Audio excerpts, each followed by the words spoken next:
ప్రభు అయిన యేసుక్రీస్తు నామములో మీకు అందరికీ వందనాలు. దేవుని సిద్ధాంతం 7వ భాగం.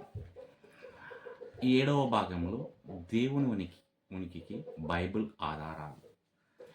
దేవుని ఉనికికి సంబంధించిన బైబిల్ ఆధారాలు లేఖనాల అంతటా కనిపిస్తాయి. దేవుని ఉనికిపై నమ్మకాన్ని సమర్థించే కొన్ని కీలక భాగాలు మరియు థీమ్లు ఇక్కడ ఉన్నాయి. 6 విషయాలను గమనించవచ్చు. మొదటగా దేవుని సాక్ష్యంగా సృష్టి. ఆదికాండం 1వ అధ్యాయం 1వ వచనంలో ఆదియందు దేవుడు భూమి ఆకాశములను సృజించెను.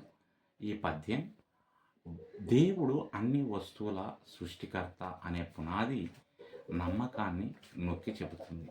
కీర్తన 19వ కీర్తన 1వ వచనము ఆకాశములు దేవుని మహిమను ప్రకటించుచున్నవి, ఆకాశంలో ఆయన చేతి పనిని ప్రకటించుచున్నవి. సహజ ప్రపంచం దేవుని ఉనికిని మరియు లక్షణాలను వెల్లడిస్తుందని ఈ భాగం సూచిస్తుంది. రెండవ విషయం దేవుని స్వీయ ప్రకటన. నిర్గమకాండం 3వ అధ్యాయం 14వ వచనములో దేవుడు తనను తాను మోసేకి ఉన్నవాడను, నేనే అని వెల్లడించాడు. ఇది అతని శాశ్వతమైన మరియు స్వయం సమృద్ధి స్వభావాన్ని సూచిస్తుంది. యెషయా 45వ అధ్యాయం 5వ వచనంలో నేను ప్రభువును, వేరొకడు లేడు, నేను తప్ప దేవుడు లేడు. ఇది దేవుని ప్రత్యేకత మరియు ఏకైక దైవత్వాన్ని ధృవీకరిస్తుంది. మూడో విషయము నెరవేరిన ప్రవచనము. యెషయా గ్రంథము 46వ అధ్యాయము 9 నుండి 10 వచనాలు. పూర్వపు వాటిని జ్ఞాపకం ఉంచుకునము, నేనే దేవుడను, ఇంకొకడు లేడు, నేనే దేవుడను, నాలాంటి వాడు లేడు. అంతమును నేను తెలియచేశాను, ప్రారంభము పురాతన కాలం నుండి ఇంకా ఏమి రావలసి ఉంది. దేవుడు నెరవేర్చిన ప్రవచనాలు ఆయన ఉనికికి మరియు సార్వభౌమాధికారానికి నిదర్శనంగా పనిచేస్తాయి. 4వ విషయం దేవుని ఉనికికి సంకేతాలుగా అద్భుతాలు. నిర్గమకాండము 14వ అధ్యాయము 21 నుండి 22 వచనాలు.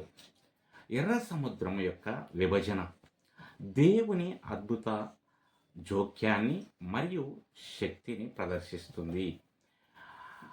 యోహాను సువార్త 11వ అధ్యాయము 43 నుంచి 44 వచనాలు మనం గమనిస్తే యేసు లాజర్ని మృతులలో నుండి లేపాడు. జీవితం మరియు మరణంపై దైవిక అధికారాన్ని మరియు శక్తిని ప్రదర్శిస్తాడు. 5వ విషయం గ్రంథం యొక్క సాక్ష్యం. 2వ తిమోతి 3వ అధ్యాయం 16వ వచనము లేఖనమంతా దేవుని ఊపిరి మరియు బోధించడానికి, మందలించడానికి, సరిదిద్దడానికి మరియు నీతితో శిక్షణ ఇవ్వడానికి ఉపయోగపడుతుంది. బైబిల్ స్వయంగా దైవిక ప్రేరణ మరియు అధికారాన్ని పేర్కొంది. 6వ విషయం చారిత్రక సాక్ష్యం. ఎబ్రీయులకు రాసిన పత్రిక 11వ అధ్యాయం 3వ వచనం విశ్వాసము ద్వారా విశ్వం దేవుని ఆజ్ఞ ప్రకారం ఏర్పడిందని మనం అర్థం చేసుకున్నాము. తద్వారా కనిపించే దానితో తయారు చేయబడదు. విశ్వం యొక్క మూలాన్ని అర్థం చేసుకోవడం ద్వారా దేవుని సృష్టిపై విశ్వాసం మద్దతునిస్తుందని ఈ భాగం నొక్కి చెబుతుంది. ఈ 6 విషయాలు బైబిల్ వేదాంత శాస్త్రంలో అర్థం చేసుకున్నట్లుగా దేవుని ఉనికి మరియు స్వభావాన్ని సమిష్టిగా ధృవీకరిస్తాయి. దేవుడు ఈ మాటలను దీవించునుగాక. ఆమేన్.